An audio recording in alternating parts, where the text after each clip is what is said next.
So in last lecture we have solved this sum, right? Vertical balance sheet पूरा arrange किया हमने, पूरे format में अरेंज किया. टोटल कैपिटल मींस जो भी फंड्स अवेलेबल था दैट इज कैपिटल एम्प्लॉयड, वो हो गया. अपना एप्लीकेशन ऑफ फंड्स किया, जितने भी थे, fix asset, investments, working capital, current assets minus current liability. Current asset में भी क्विक नॉन क्विक पूरा प्रेजेंट किया. करंट लायबिलिटी में सिर्फ क्विक था, नॉन क्विक लायबिलिटी नहीं था, इसलिए डायरेक्टली जो क्विक लायबिलिटी है वही टोटल करंट लायबिलिटी हो गया, माइनस करके वर्किंग कैपिटल आया. फिर वर्किंग कैपिटल और फिक्स असेट प्लस किया आपने, तो आपको टोटल फंड एम्प्लॉयड आ गया, that is capital employed, common word. तो ये आपका पूरा डन हो गया. अब आपको क्वेश्चन में क्या बोल रहा है, क्या क्या निकालना है. वर्टिकल फॉर्म तो अरेंज कर लिया हमने. अब आपको सारे बैलेंस शीट रेशियो आपको कैलकुलेट करने हैं, जो कि capital gearing, proprietary, current, liquid ratio और stock to working capital ratio, ये सब निकालना है आपको, कैलकुलेट करना है. So let's get ready everyone to calculate. चलो आ जाओ. अब देखो बेटा, फॉर्मूला सबसे पहला capital gearing ratio. Capital gearing ratio के लिए आपको फॉर्मूला मैंने बताया भी है. क्या फॉर्मूला है, तो एक बार मैं स्लाइड शेयर कर देता हूं.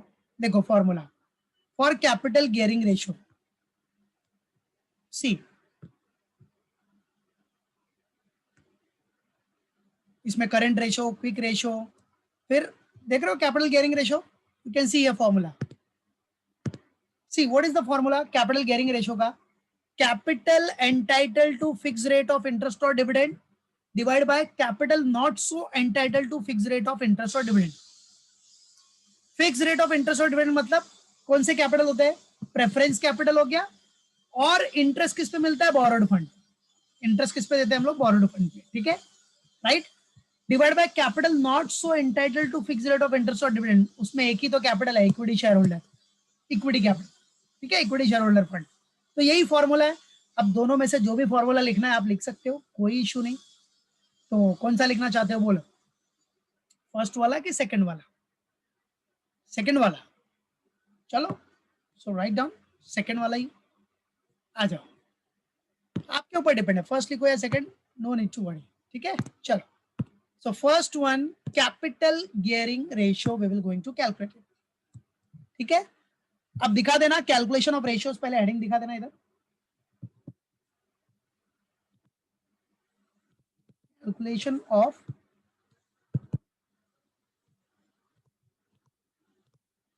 Balance sheet ratios,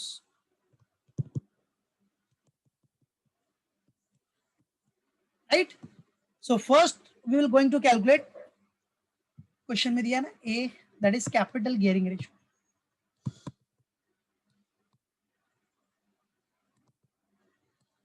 capital gearing ratio formula लिख लो, क्या है, प्रेफरेंस कैपिटल, या फिर जिसको लिखना है तो वो फॉर्मूला भी लिख सकते हैं. Capital entitle to fix rate of interest और dividend divide by capital not so entitle to fix rate of dividend और इंटरेस्ट. आपके ऊपर डिपेंड है, वो बड़ा लिखना है या फिर ये लिखना है, जो लिखना है लिखो, आपके ऊपर डिपेंड है. बट दोनों में से ही कोई लिखना, दूसरा कुछ मत लिखना. So preference share capital, that is preference capital plus borrowed funds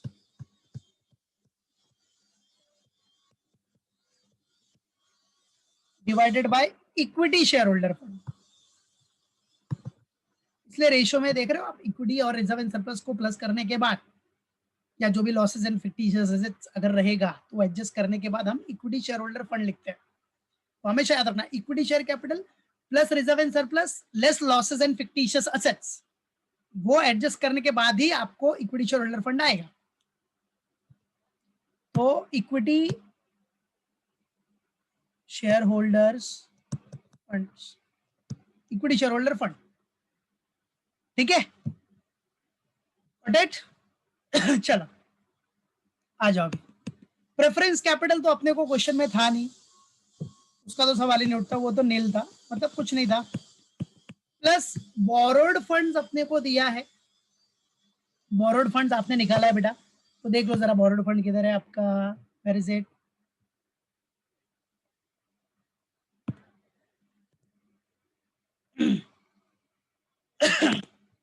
जो अपना शीट बनाया था हमने, ये देखो, सॉरी, बोरोड फंड्स, ये देखो दिख रहा है आपको बोरोड फंड्स, कितना है बोरोड फंड्स अपना, ये रहा बोरोड फंड्स, लोन फंड है ना, loan fund is what, borrowed funds, कितना है 1,62,500, दैट्स इट। आ जाओ, ये बोरोड फंड 1,62,500 है, और इक्विटी शेयर होल्डर फंड कितना है, इक्विटी शेयर होल्डर फंड 3,04,250, ठीक है। चलो तो लेट्स डू इट। सो ये बोरोड फंड्स जो आपका है वो है 1,62,500, got it, divided by equity share holder fund है आपके पास 3,04,250, ठीक है। चलो आप कैलकुलेट कर लो, रेशियो निकाल लो।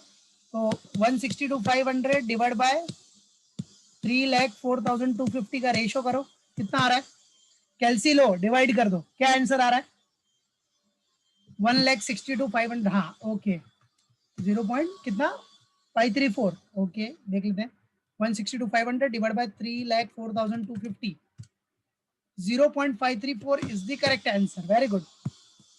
0.534.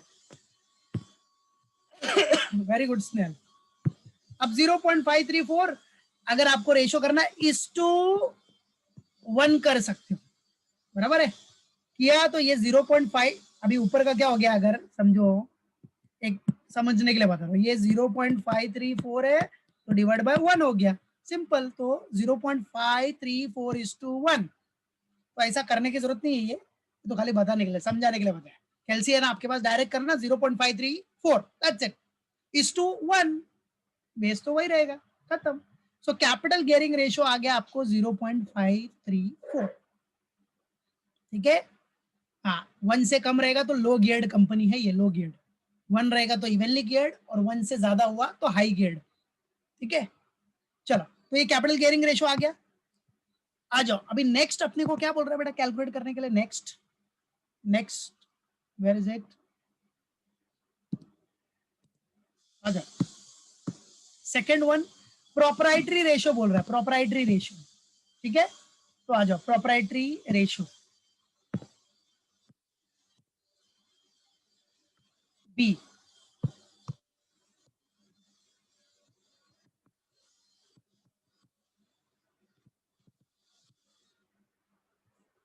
Proprietary ratio. चलो अब बेटा प्रोपराइटरी रेशियो का फॉर्मूला क्या है, ये भी आपने पढ़ा है, ये भी बताया था, तो देख लो आप इधर, प्रोपराइटरी रेशियो दिख रहा है फॉर्मूले में, डेट इक्विटी, इधर देखो प्रोपराइटरी रेशियो किधर गया, हियर इट इज, ठीक है। तो क्या फॉर्मूला है प्रोपराइटरी रेशियो का, proprietor fund divide by total asset into 100, यही फॉर्मूला है, proprietor funds divide by total asset into 100। तो आ जाओ,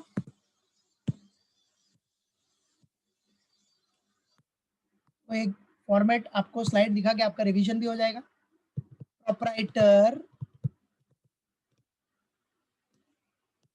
proprietors fund divide by total assets into 100, ठीक है। Proprietor fund divide by total asset into 100। चलो proprietor fund आपका है कितना, how much it is, proprietor fund देख लो, ये देखो प्रोपराइटर फंड आपके पास कितना है, जो हमने बनाया ना, इधर देखो किधर है प्रोपराइटर फंड, ये रहा, you can see here, equity share holder fund ही आपका ओन फंड था, नेटवर्थ था, प्रोपराइटर फंड था, क्योंकि प्रेफरेंस कैपिटल है ही नहीं, इसलिए यही प्रोपराइटर फंड है, दैट इज 3,04,250, ठीक है। फिर डिवाइड बाय क्या करना था अपने को, टोटल असेट से डिवाइड करना था, किससे डिवाइड करना था बेटा, टोटल असेट्स।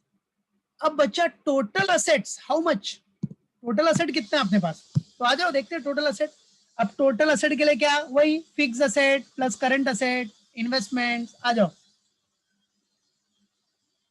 टोटल असेट किधर है, असेट में आ जाओ, देखो इधर टोटल असेट में आपके पास फिक्स असेट है कितना 336, राइट, इन्वेस्टमेंट तो नील है, तो 336 याद रखना। 336 के बाद और कौन सा है एसेट अपने पास, fix asset, current asset, investments. Current assets अपने पास देखो कितना है, 2,32,250। बस यही तो असेट है ना अपने पास, fix asset, current asset, investment, that's it. तो उनका एडअप कर लेना है। चलो करते हैं। 336, 232, 250 याद रखना, ये अपने पास टोटल करंट असेट्स और टोटल फिक्स असेट, इन्वेस्टमेंट तो कुछ है ही नहीं, तो खाली टोटल असेट की बात हो रही है, असेट की। वो करंट लायबिलिटी का कुछ नहीं करना है अपने, असेट की बात हो रही है, टोटल असेट्स की। तो चाहिए तो इधर फॉर्मूले में मैं शो कर दूंगा, सिंप्लीफाई कर दूंगा कि ये proprietor fund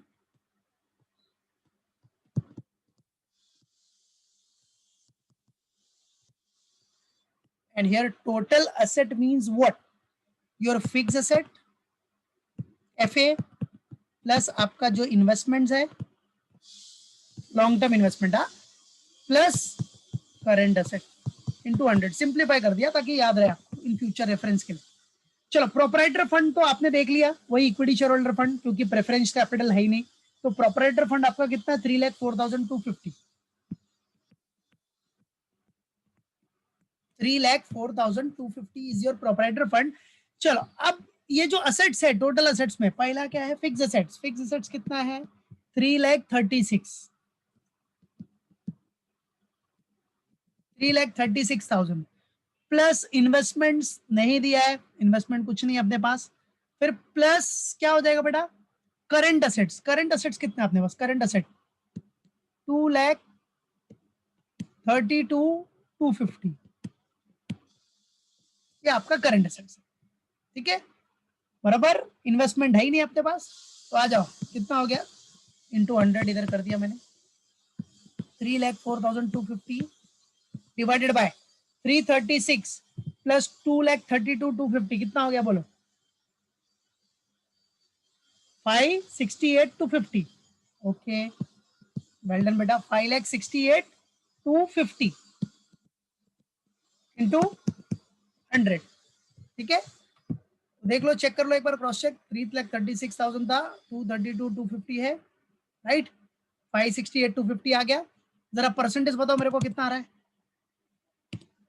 percentage. Well done Nandini, very good. So अगर आप इसको करोगे सिंप्लीफाई तो 0.535, और परसेंटेज में निकाल रहे हो अगर, ठीक है, अगर इसका आंसर आप परसेंटेज में निकाल रहे हो तो आगे आपको yes 53.25, very good, divide by 5,68,250, yes perfect, 53.541। Okay, so percentage हो गया 53.54%। That's it. जिसको मैंने परसेंटेज में बोला है उसको परसेंटेज में रखो, सिंपल। 0.534 ये भी कर सकते हो, ऐसा कोई टेंशन नहीं है। बट जिसका परसेंटेज दिया है फॉर्मूले में उसको परसेंटेज में ही कन्वर्ट करना। और इसका स्टैंडर्ड रेशियो भी है, 65% होना चाहिए, स्टैंडर्ड 65% होना चाहिए, स्टैंडर्ड रेशियो है। ऊपर रहेगा तो अच्छी बात है।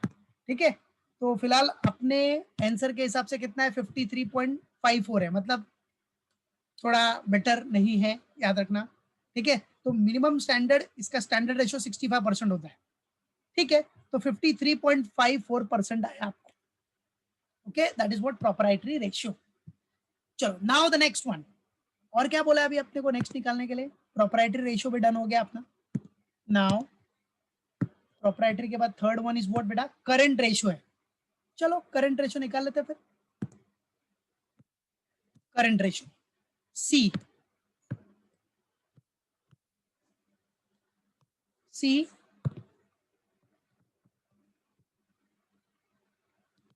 Current ratio. अब बेटा करंट रेशियो का formula you all know, that is, current ratio का फॉर्मूला क्या है, current assets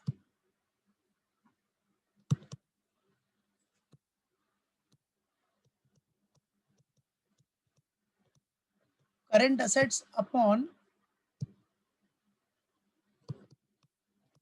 current liabilities. This is the formula, current assets upon current liabilities. चलो अब करंट असेट्स आपके पास कितना है, करंट असेट्स आप देख सकते हो इधर, करंट असेट्स कितना है, करंट लायबिलिटी कितनी है, यू कैन सी हियर, आपने किया ही था। देखो current assets, total current asset है 2,32,250, और करंट लायबिलिटी आपके पास कितना है, देख रहे हो ना इधर, you can see here current asset है 2,32,250 एंड करंट लाइबिलिटी है 1,01,500। That's it. ठीक है, चलो कर लेते हैं अभी। सो करंट असेट आपके पास है 2,32,250। Current asset is what? 2,32,250 divided by current liability is what? 1,01,500. Current liability is what? 1,01,500. So come on. अब इसमें तो परसेंटेज नहीं है, तो रेशियो जैसा है बताया भी फॉर्मूले में। तो कितना आ रहा है रेशियो इसका? ओके 2.288। ओके 2.288 2.288 या फिर आप इसको क्या कर सकते हो 29 भी कर सकते हो। 2.29 इज टू 1 करंट रेशो आ गया अपना। ठीक है, दिस इज करंट रेशो। और करंट रेशो का स्टैंडर्ड क्या है? 2:1। तो स्टैंडर्ड अचीव हो गया ना भाई, 2:1 के ऊपर ही है ना। That's it, good. ओके, तो करंट रेशो भी हो गया। अब क्या करना है अपने को? लिक्विड रेशो निकालना है। लिक्विड रेशो बोला ना क्वेश्चन में। सी what is given in the question. Now we have to calculate what? We have to calculate liquid ratio. You can see here liquid ratio निकल रहा है बाबा। लिक्विड मतलब क्विक रेशियो। लिक्विड को और क्या बोलते हैं? Liquid ratio is also known as quick ratio, और क्या बोलते हैं? Acid test ratio. ये सब नाम याद रखने का बाबा, समझा? लिक्विड रेशियो कोई भी नाम आ सकता है एग्जाम में। Liquid ratio, quick ratio, acid test ratio. तो फिलहाल अपने पास है क्विक लिक्विड रेशियो बोला है, तो liquid ratio we have to write down liquid ratio itself. So D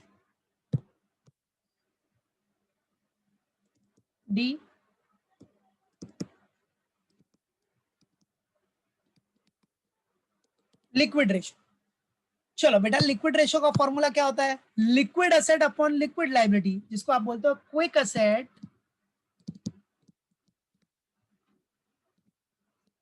upon quick liabilities.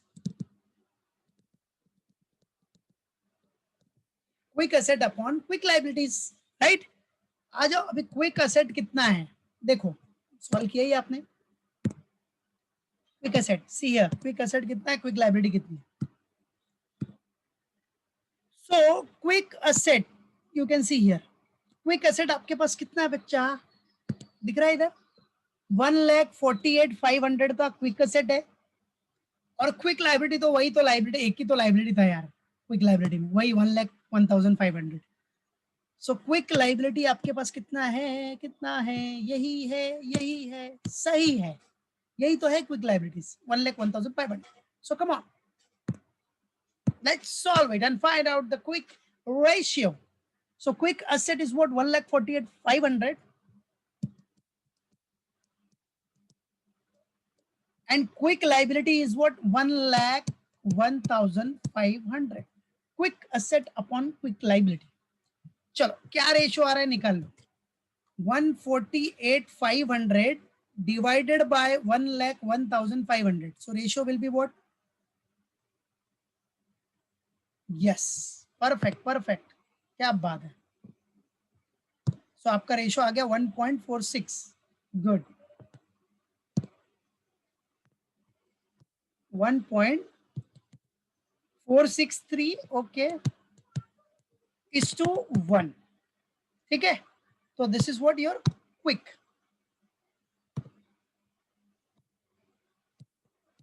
ये आपका लिक्विड रेशियो हो गया, दैट इज क्विक रेशियो हो गया। Done, clear. चलो क्विक रेशियो भी डन अपना। नाउ अभी कौन सा रेशियो बेटा तो बाकी है, देख लो क्या बोला और क्वेश्चन में। Liquid ratio done. Now the next one is what? अच्छा, stock to working capital ratio दिया है। Stock to working capital ratio बोला निकालने के लिए, stock to working capital ratio. चलो अब stock to working capital ratio का भी फॉर्मूला आपको पता है, बताया मैंने। Stock to working capital ratio simple formula क्या बेटा? Stock to working capital ratio के लिए क्या था फॉर्मूला? दिख रहा है ना इधर, you can see here. Stock to working capital ratio का फॉर्मूला क्या है? कि जितना भी स्टॉक है मीन्स क्लोजिंग स्टॉक, जो क्लोजिंग स्टॉक है, closing stock divided by working capital into 100, closing stock divide by working capital divided by working capital into 100, that's it. तो आ जाओ। So stock working capital ratio, stock working capital ratio is equal to,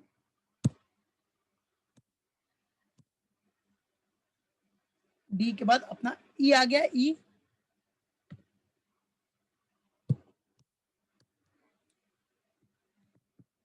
क्या बेटा, stock to working capital मतलब stock working capital ratio, stock to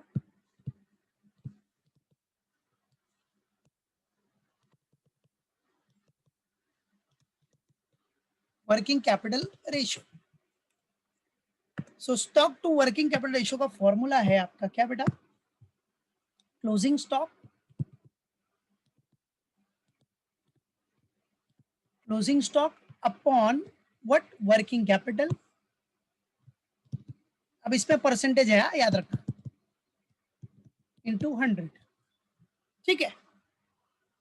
चलो closing stock कितना था अपना, क्लोजिंग स्टॉक देख लो, और वर्किंग कैपिटल, उसके लिए मैं बार इधर बता देता हूं। देखो क्लोजिंग स्टॉक किधर है आपका, स्टॉक ये रहा, stock you can see here, this is what is stock 68 to 50 है, और वर्किंग कैपिटल कितना है, वर्किंग कैपिटल देखो आपने निकाला है 1,30,750, ओके। चलो सो क्लोजिंग स्टॉक आपका था कितना बेटा, 68,250, okay, divided by working capital कितना है, वर्किंग कैपिटल है 1,30,750 इंटू 100, चलो निकाल लो कितना आ रहा है बताओ।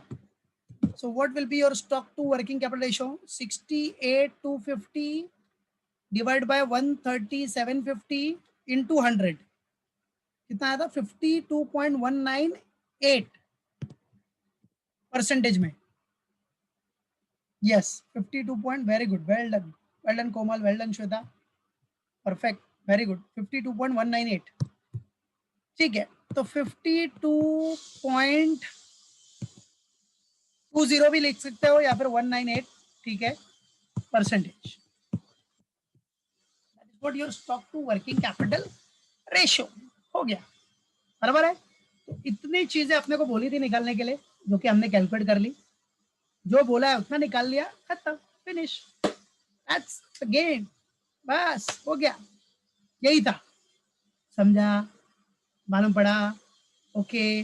तो सारे बैलेंस शीट रेशियो तो आ ही गया ना, इसमें एक नहीं आया डेट इक्विटी रेशियो, लेकिन वो नहीं बोला है तो नहीं निकाला, चाहिए तो हम प्रैक्टिस के लिए निकाल लेते, आ जाओ। अभी देखो क्वेश्चन में डेट इक्विटी रेशियो नहीं बोला है ना, तो नहीं निकालने का एग्जाम में, अभी यहाँ सिर्फ प्रैक्टिस के लिए हम लोग निकाल रहे हैं, ठीक है। जैसे पहला क्वेश्चन मैंने एक प्रैक्टिस दिया बैलेंस शीट रेशियो वाला, उसमें सारे ये सब बैलेंस शीट रेशियो आपको कैलकुलेट करने हैं, तो बैलेंस शीट रेशियो में एक डेट इक्विटी रेशियो भी है, तो आ जाओ, देख रहे हो ना, debt equity ratio, debt upon equity, see वो इसमें नहीं बोला है, हम लोग सिर्फ एडिशनल प्रैक्टिस के लिए कर रहे हैं, देखो debt equity ratio, that is debt, debt मतलब borrowed fund upon proprietor fund, ठीक है। तो आ जाओ निकाल लेते ना फिर, ये एक्स्ट्रा में कर रहे हैं, याद रखना एक्स्ट्रा, ये बोला नहीं है, क्वेश्चन में नहीं बोला है, बट एज एन एक्स्ट्रा कर रहे हैं हम लोग। तो एफ डेट इक्विटी, लेकिन अगर आपको क्वेश्चन में सिर्फ बैलेंस शीट रेशियो बोला तो सारे कैलकुलेट करने पड़ेंगे, मतलब सब आ जाएगा एफ तक। So debt equity ratio is equal to क्या हो जाएगा बेटा, date upon equity,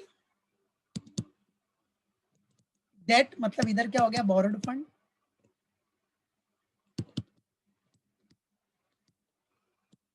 upon proprietor fund,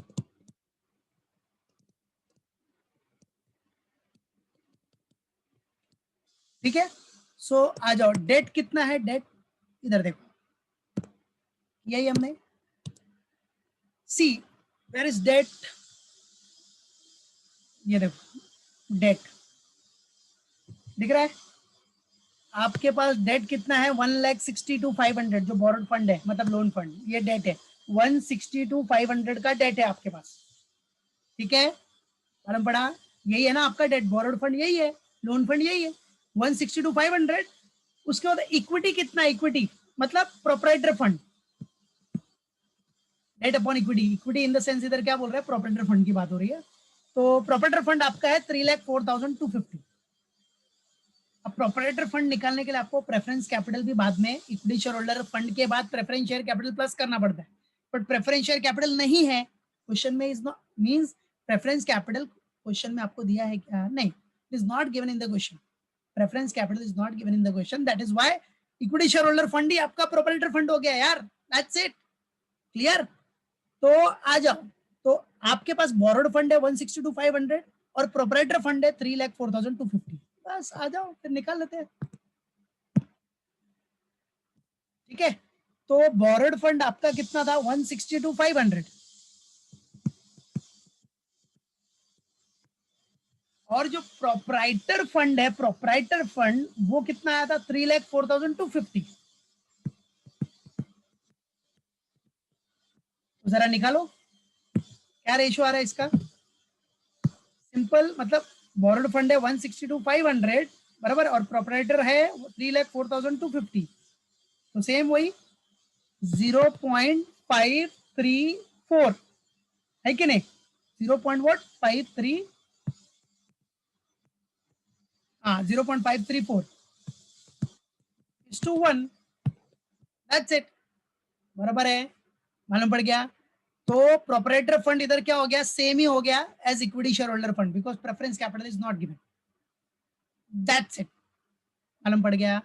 तो ये था अपना बैलेंस शीट रेशो का कैलकुलेशन, बैलेंस शीट रेशो के सारे कैलकुलेशन जो हमने यहाँ किए, गॉट इट एवरीवन, क्लियर। तो ये सब माइंड में फिक्स रखना, मालूम पड़ा, ओके। तो ये हो गया बैलेंस शीट रेशो, डन इधर। Now some based on what, revenue statement ratio, अभी बैलेंस शीट रेशो देखा, अब देखो question based on revenue statement ratio. अब रेवेन्यू स्टेटमेंट रेशो में देखो क्वेश्चन दिया है, जैसे आपके पास आपके सामने क्वेश्चन है स्क्रीन पे, that is following is the revenue statement of what, prudent enterprises, okay, trading profit and loss account for the year ended 31 March 17 given है। अब देखो जो भी है डेटा अपने पास अवेलेबल है, अब इसके हिसाब से अपने को क्या करना है, रेवेन्यू स्टेटमेंट अरेंज करना है, क्या, जो रेवेन्यू स्टेटमेंट है उसको अरेंज करो और उसके बाद आप फॉर्मूला यूज करके अपने रेशियोज निकाल लो, gross profit ratio, operating ratio, देखो सब रेवेन्यू स्टेटमेंट रेशियो में, रेवेन्यू रेशियो के फॉर्मूले में सब दिया है, ग्रॉस प्रॉफिट ऑपरेटिंग, ये करेंगे, ये मेरे साथ ही करना है, gross profit operating ratio, stock turnover ratio, office expense ratio, net profit before tax ratio and give your comments on operating ratio only, और आपको कमेंट देना है ऑपरेटिंग रेशियो पे, ठीक है। चलो अच्छा, रेवेन्यू स्टेटमेंट बना लेंगे, देखो रेवेन्यू स्टेटमेंट का क्वेश्चन रहेगा ना अगर आपके पास क्वेश्चन, तो रेवेन्यू स्टेटमेंट फटाफट अरेंज कर लेने का, भले नहीं बोला रहे, अरेंज कर लेने का शॉर्टकट में, ठीक है। एक बार बैलेंस शीट नहीं बोला बनाने के लिए मत भरना, वो डायरेक्ट कर सकते हो, बट रेवेन्यू स्टेटमेंट अरेंज करना ताकि कोई भी मिस्टेक ना करो, छोटी सी भी एरर ना करो, क्योंकि इसमें बच्चे एरर बहुत करते हैं रेवेन्यू स्टेटमेंट में, तो अरेंज कर लेने का, एक बार रेवेन्यू स्टेटमेंट अरेंज हो गया तो सब सिंपल हो जाए, समझा। तो रेवेन्यू स्टेटमेंट में देख रहे हो आप, जैसे सम दिया ना, ओपनिंग स्टॉक, ओपनिंग स्टॉक किधर आता है आपका, सीओजीएस में आ जाएगा, परचेज भी सीओजीएस, कैरेज इनवर्ड भी सीओजीएस में आ जाएगा, office expense, office expense, sale, selling expense, loss on sale of fixed asset, ये क्या हो गया, नॉन ऑपरेटिंग एक्सपेंस हो गया, नेट प्रॉफिट तो अपने को खुद ही करना है, निकालना है, सेल्स आपका स्टार्टिंग आइटम, बराबर है, और जितना भी देखो ग्रॉस प्रॉफिट रेशियो का फॉर्मूला क्या है, gross profit upon sales, but sales कौन सा, नेट सेल्स, हाँ नेट सेल्स मतलब जो भी रिटर्न्स अलाउंसेस हो माइनस करने के बाद, फिलहाल तो रिटर्न्स है ही नहीं, तो यही सेल्स ही लेना है अपने को, यही सेल्स आपका क्या हो जाएगा, नेट सेल्स, जब कुछ है ही नहीं तो। Closing stock cost of goods sold में माइनस कर दोगे, इंटरेस्ट रिसीव्ड ऑन इन्वेस्टमेंट, ये क्या हो गया, नॉन ऑपरेटिंग इनकम, बराबर है। तो ये क्वेश्चन है, इसको हम लोग नेक्स्ट लेक्चर में पहले अरेंज करेंगे फॉर्मेट, रेवेन्यू स्टेटमेंट के फॉर्मेट में अरेंज करने के बाद we will going to find out all the ratios, ठीक है, बराबर। तो नेक्स्ट लेक्चर में we will going to solve this sum, okay. तब तक अच्छे से प्रैक्टिस करो, फॉर्मूले सारे रिवाइज कर लो, सब मैंने अपलोड कर दिया है, समझा, गूगल क्लासरूम पे सब अपलोड कर दिया, फॉर्मूला, नोट्स, वीडियोस, थियरी से रिलेटेड सब अपलोड कर दिया है, तो अच्छे से कर लेना।